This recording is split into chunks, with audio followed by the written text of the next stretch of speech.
पता है इस हरी मेहंदी में लाल रंग कैसे आ जाता है? कष्ट सहकर। लाल चटकता रंग चाहिए तो इन मेहंदी के पत्तों को पीसना पड़ता है, बार बार प्रहार करने होते हैं। उसके पश्चात इसे पानी में मिश्रित करना होता है, तब जाकर ये ललनाओं का श्रृंगार बनती है।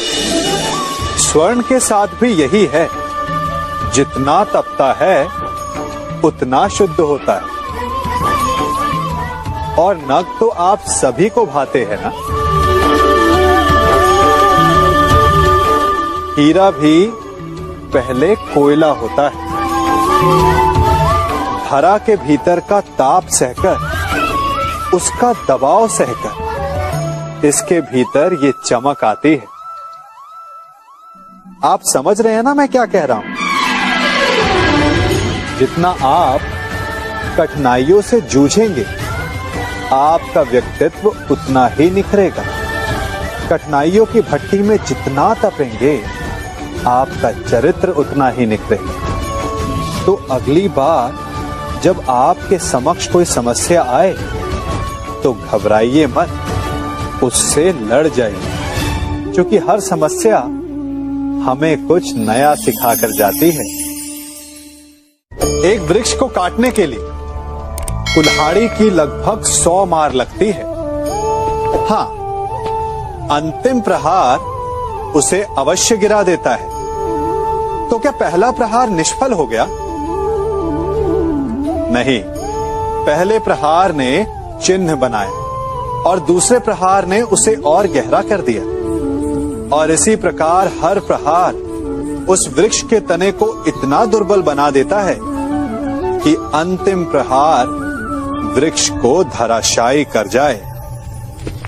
इसलिए यदि आपका पहला प्रहार असफल हो जाए तो स्वयं को असफल मत समझो, प्रहार करते जाओ। अर्थात सफलता के लिए फल की कामना ना करें, हमें अपना कर्म करते रहना चाहिए। स्वर्ण को भी कुंदन बनने के लिए ताप सहना होता है। हीरे को भी चमक पाने के लिए सान पर स्वयं को घिसना पड़ता है। इसीलिए यदि सफलता की चमक चाहिए तो परिश्रम करना पड़ेगा और कठिनाइयों का ताप सहना होगा। अपने लक्ष्य तक पहुंचने के लिए साधना कठिन होती है, परंतु उससे अधिक कठिन होता है अपने कर्तव्य के लिए साधना को छोड़ देना। अब आप सोच रहे होंगे कि ये कैसी पहेली है।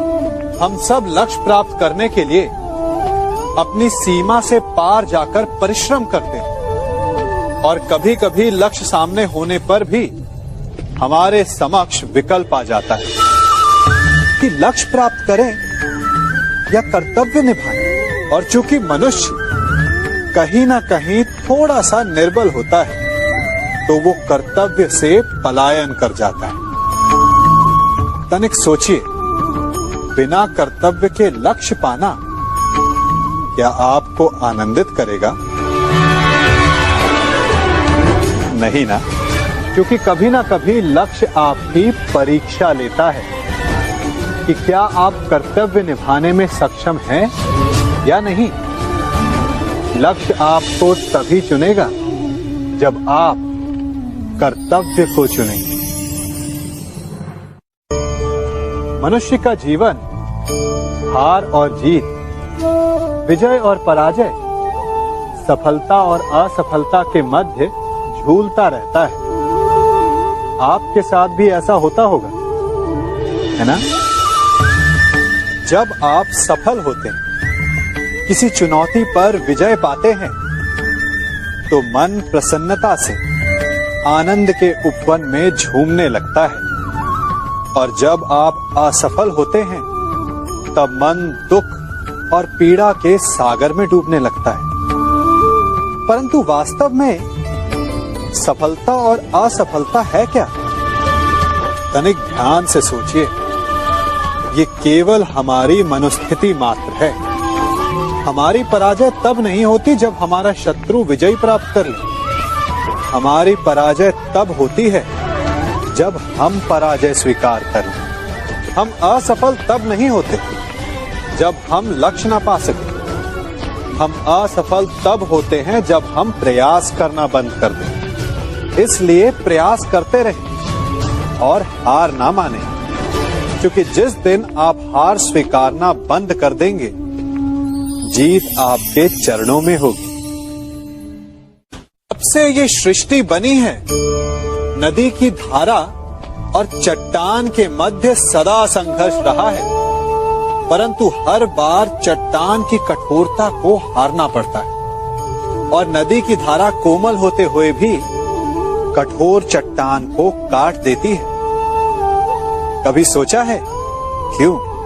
चट्टान इतनी कठोर और जल इतना कोमल, चट्टान इतनी दृढ़ और जल इतना लचीला, फिर भी सदा जल कठोर चट्टानों के मध्य से अपना मार्ग बना ही लेती है।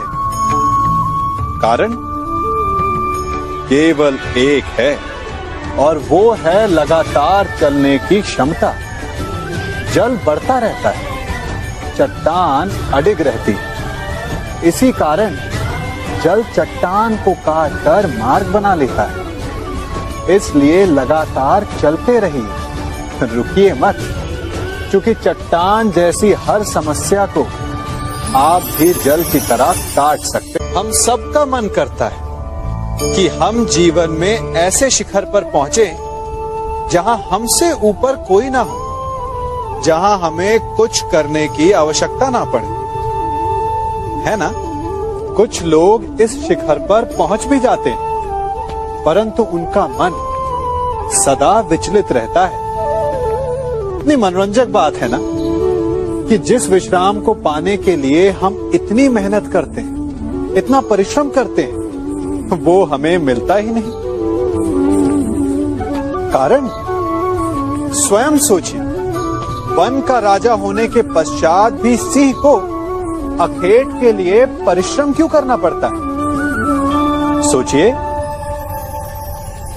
मैं बताता हूं, क्योंकि राजा होने का अर्थ ये नहीं कि वो सदा सोता रहे और मृग स्वयं उसके समक्ष आकर कहेगा कि आइए महाराज, मुझे खाकर अपनी भूख मिटाइए। तो समझ लीजिए, कार्य आपके परिश्रम से संपन्न होते हैं, केवल कामना से नहीं। यदि आप नीचे हैं तो सदा स्मरण रखें कि आपका परिश्रम ही आपको ऊंचाइयों पर ले जाएगा, और यदि आप ऊंचाई पर हैं तो वहां पर भी रहने के लिए आपको निरंतर परिश्रम करते रहना होगा। अर्थात परिश्रम से मुक्ति नहीं है, क्योंकि परिश्रम ही जीवन है।